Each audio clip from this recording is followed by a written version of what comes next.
बिल्कुल हालात वर्स्ट है वहाँ पर। वहाँ बिल्कुल बम्बारमेंट हो रही है, रुक रुक के, रात को तो ज़्यादा हो रही है। वो बिल्कुल ना हम कुछ खाते, हमें पता ही नहीं हम क्या खाते, तो उनकी बात ही नहीं। तेहरान में मेडिकल की पढ़ाई कर रही भारतीय छात्रा हफ्सा के माता पिता चिंतित हैं। ईरान और इजराइल के बीच संघर्ष बढ़ने के साथ साथ उनकी चिंता भी बढ़ती जा रही है। संघर्ष शुरू होने के बाद श्रीनगर की हफ्सा ने अपने परिवार को कुछ वीडियो कॉल किए। उसने बताया कि वहां पर सैकड़ों छात्रों की तरह वो भी डरी हुई है। उन्हें लगातार बमों और मिसाइलों की आवाज सुनाई देती है। आप कहाँ पर हैं इस वक्त? तेहरान में। अच्छा, तेहरान में आप। तो क्या सिचुएशन क्या है वहाँ पर? इट इज रियली बैड है। हमें रोज धमाके पड़ रहे और रह रहे थे। That was the first attack by Israel there and it's really difficult being here. It's really difficult. हमें ये ऐसे बोला गया कि you have to be in the shelters, basements and metros. We are really scared है।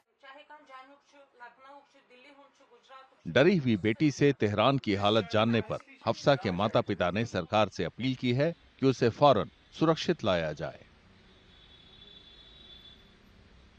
पिछले Friday से मतलब थोड़ा बहुत वो कर रहे थे सरवाइव अपने हिसाब से। हमें ही बोल रहे थे कि आप लोग ठीक रहे, हम ओके है वो ये। लेकिन पिछले 24 घंटे से वो ट्रॉमेटाइज हो रहे हैं। वहाँ पे पैनिक अटैक्स आ रहे हैं ड्यू टू सिचुएशन। वो नहीं कर पा रहे हैं कुछ, तो अब वो कंटिन्यूसली एम्बेसी से कांटेक्ट कर रहे हैं या अपनी अथॉरिटी से। तो मतलब उतना रेस्पॉन्स वहाँ से अभी नहीं है। तो ना कुछ इवैक्यूएशन के बारे में तो एम्बेसी कुछ नहीं अभी बोल रही है। अभी हम परेशान हैं, जो हालात वहाँ पे हुए हैं उसकी वजह से हम चाहते हैं उनको इवैक्यूएट किया जाए जल्द से जल्द, एज सून एज पॉसिबल। तो आपकी बात होती रहती है? पूरा नेटवर्क बिल्कुल पोर है, बात होती है कटती है, होती है कटती है। वो परेशान बहुत हो रहे हैं वहाँ पर। उनको कोई नेटवर्क का भी इशू है, खाने का भी इशू है। तो डर के मारे जो ही ब्लास्ट होता है वो ऊपर वाली मंजिल से बेसमेंट में बैठते हैं।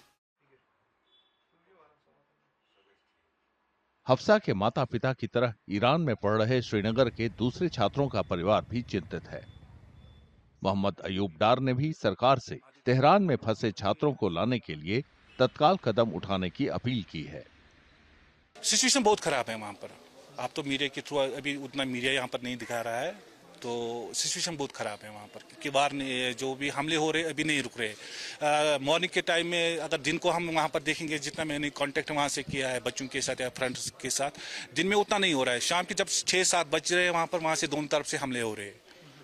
तो इसलिए मैं यहाँ के गवर्नमेंट से अपील करता हूँ कि इन बच्चों की लाइफ सेव कीजिए। कुछ छात्रों के घर वालों ने रूस के साथ संघर्ष शुरू होने पर यूक्रेन से भारतीय छात्रों की सुरक्षित वापसी को याद किया। वे सरकार से ऐसा ही कदम उठाने का आग्रह कर रहे हैं। कई लोगों ने कहा कि उन्हें इस बात से राहत मिली है कि छात्रों को सुरक्षित जगह ले जाने की प्रक्रिया शुरू हो गई है। I was approached by Indian Embassy, Tehran. I'm very thankful to them. They were not approaching me only. They were giving, pacifying every parent that nothing to worry. They did a commendable job, believe me.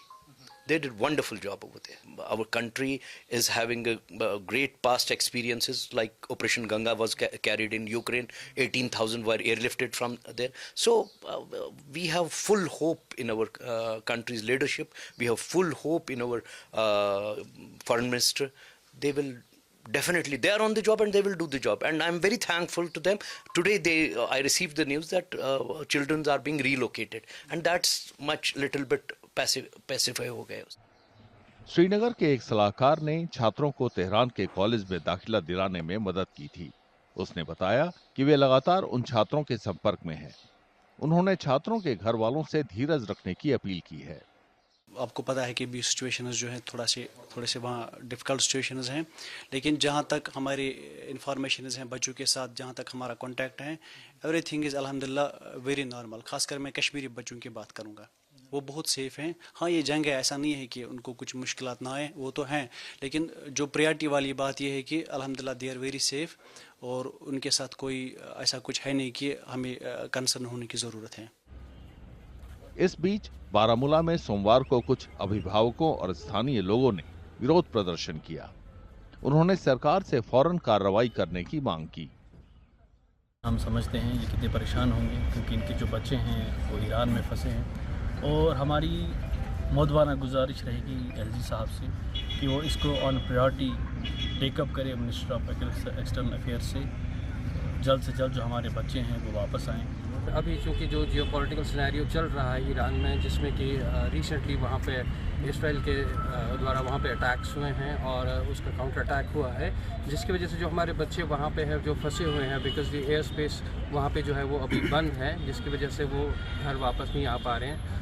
आज हम यहाँ पे इसलिए जमा हुए हैं कि हम government of India, specifically ministry of external affairs से आज रिक्वेस्ट करने आए हैं यहाँ पे कि वो हमारे बच्चों को किसी भी तरह से वहाँ से इवैक्यूएट करे, इससे पहले कि सिचुएशन ज़्यादा वर्सन हो जाए।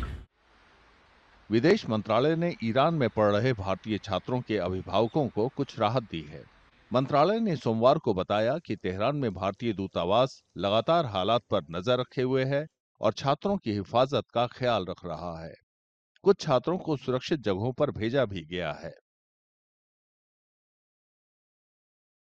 अगर आप ये वीडियो YouTube पर देख रहे हैं तो हमारे चैनल को सब्सक्राइब करें और बेल आइकन को दबाना ना भूलें। अगर आप Facebook पर ये वीडियो देख रहे हैं तो हमारे पेज को लाइक करें।